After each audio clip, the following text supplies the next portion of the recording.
Hi, my name is Emanuel Martinez, and I'll be answering the first question of this final exam.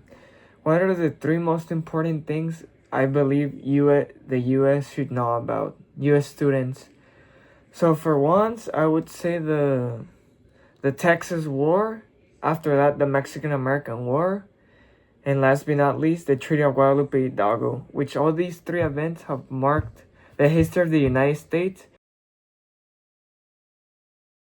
First historical event I think that is important for the US to know is the Texas War. Placed in 1835, as the current Mexican president at that time, Antonio Lopez de Santa Anna, his troops overtook Gonzales in Texas. But as soon as they arrived in Texas, Texas had enough, and they started a revolution against Antonio Lopez de Santa Anna. Part of the US, or more known as today Washington State, they were arguing if Texas had become independent or not.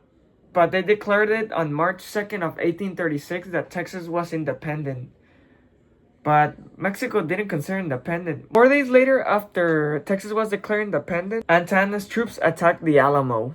On a Palm Sunday, all 161 Texans were executed by Santa Anna's men, and then later they burned their bodies, which was later known as the Goliath Massacre. But soon word spread to General Sam Houston, who built an army with anyone who held a gun or could fire a gun, to meet Santa Anna's troops in San Jacinto. April 21st, General Sam Houston launched an attack against Santa Anna's men. After a grueling 18 minutes, they had won the war. Texas was finally independent. But sometime later, they found Santa Anna hiding in some bushes, and they forced him to sign the Treaty of Velasco. Santa Anna signed the Treaty of Velasco, which made Mexico acknowledge Texas as an independent nation. This Texas War finally highlights a nation who had become controlled by Mexico for long ago.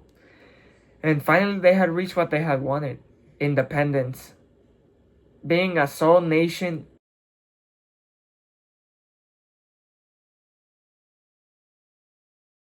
The second important historic event that I will talk about is the Mexican-American War.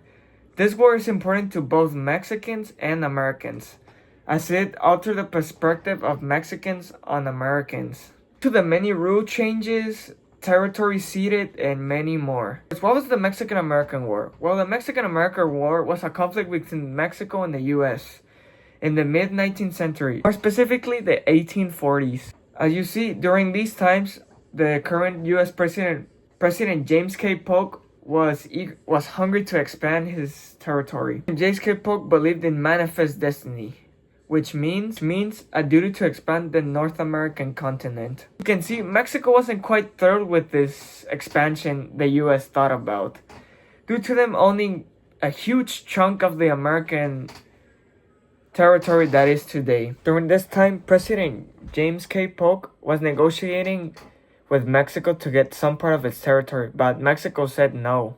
So, President James K. Polk wasn't going to take no for an answer. He declared war on Mexico on May 13th of 1846. 2 grueling years of fighting ceded 1/3 of its territory to the US, as was later known as the Treaty of Guadalupe Hidalgo. But not least, the third most important historical event, which is the aftermath of the Mexican-American War, the Treaty of Guadalupe Hidalgo. Asking, what was the Treaty of Guadalupe Hidalgo? Well, the Treaty of Guadalupe Hidalgo was a document signed in February 2nd of 1848, which ended the war between Mexico and the US by its own terms, which in a result, Mexico ceded 55% of its territory to the US. These were negotiated by Nicholas Trist. The second part of this Treaty of Guadalupe Hidalgo, I will be elaborating more on the articles. So the territorial cessions, as I explained, Mexico ceded 55% or 1/3 of its territory to the US. Second, the boundary recognition.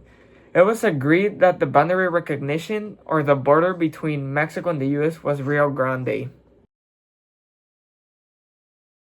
Financial compensation. So for the territory, the US owed Mexico $15 million plus $2.6 million in fees for American citizens.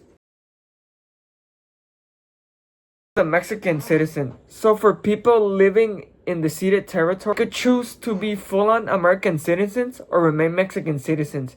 But if they remained Mexican citizens, they had 1 year to relocate to the border, which was Rio Grande. And at least the California Land Act of 1851. Which the California Land Act of 1851, United States federal law, established a public land commission, determined the validity of Mexican land grants in California. This process was very long and very expensive. So the dispute between landowner and the person buying the land, it would mostly benefit the person buying the land, because the person who was selling the land didn't have enough money to pay for that process. So in the end, it benefited the person buying the land. It was normally rich people. In my opinion, I believe that the California Land Act in its time was good, but it wasn't well thought out because it couldn't benefit both parties. It just benefited one, but didn't help the other. So for me, it doesn't make sense that they invented that. For me, those three historical events are the most important for U.S. history, which I already said is the Texas War, the Mexican-American War, and the Treaty of Guadalupe Hidalgo. I liked all those three events that I learned in this class because they're like the aftermath of each other. Like the Mexican-American, like the Treaty of Guadalupe Hidalgo is the aftermath of the Mexican-American War, which I believe helps you understand how America and Mexico are in its conditions right now. Because for me, when I learned that Santa Anna, president, and then we lost some of our territories and we lost Texas, that made me feel like I would think, how did we lose that much territory in such little time? But now learning in this class of Mexican American history, learning about these three historical events have made me reflect on how history can change so quickly.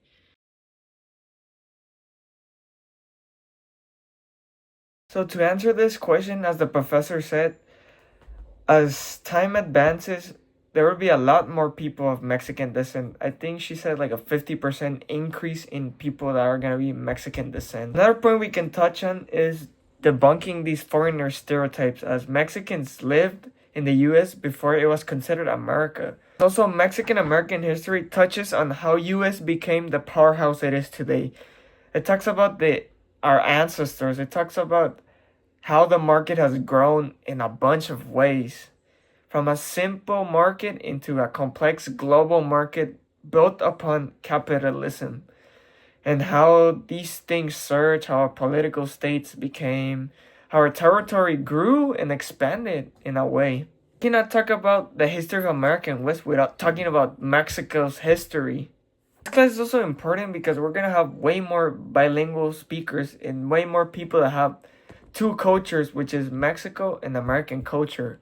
So learning about our roots and our ancestry is important for us to know where we came from. So by the year 2050, it would look a lot more different than 1950, as Mexican American history might give us an insight in a historical context on what the US and Mexico was before. And well, for my answer, I would say yes, because it is likely that Chicana studies might be needed by the year 2050. As a Latino, we are the largest minority, and it will be even more critical and necessary by the year 2050. Some study shows by the year 2050, the population of Hispanics in the US might grow by 86% between 2015 and 2050. Also, by 2050, the success of economics will be linked to the growth in Latino population. As in conclusion, the Chicana studies is not just a study of niche story. It is a critical tool for understanding the coming American majority, as Chicanos have played a foundational role in the country's future by 2050, as they have demanded for academic, political programs that help promote this culture of Chicanos. As in history, they have helped us a lot. So the Chicanos' historical, political, cultural contributions of this community will be so central that the demand for academic programs that promote Chicano and Chicana studies will likely be stronger than ever, as people will be interested in these types of subjects and studies.